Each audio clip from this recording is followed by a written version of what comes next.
My next piece of advice is be confessional. By that I mean adopt the Second London Confession of Faith, because that's the best one out there, and mold your ministry around understanding, teaching, living out, and preaching the whole counsel of God as it is summarized in that confession of faith.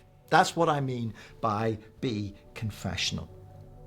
It seems to me that in evangelicalism, there is this constant hunger, this constant yearning, this constant searching for what we might call the golden key.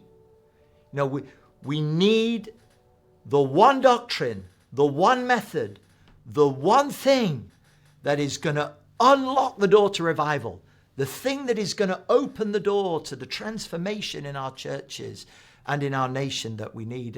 And different people think that they found it at a different time. Do you know it doesn't exist?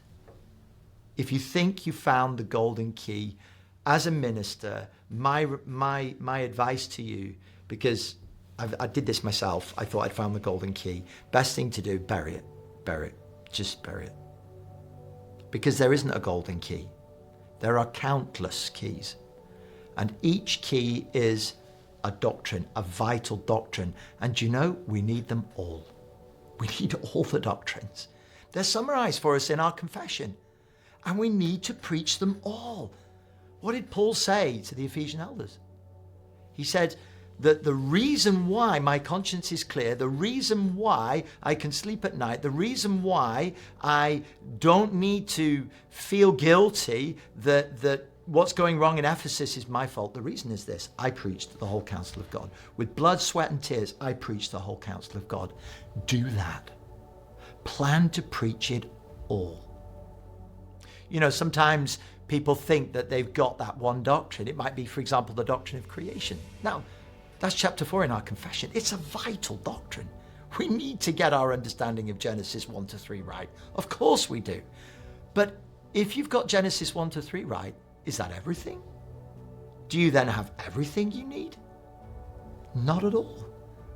Because the doctrine of creation in our confession comes after the doctrine of God's eternal decrees, and we need that as well. And it comes before the doctrine of God's providence, and we need that as well. And before the eternal decrees, doctrine of God, and before that, doctrine of Scripture. And after providence comes doctrine of man and the fall, and then doctrine of covenant.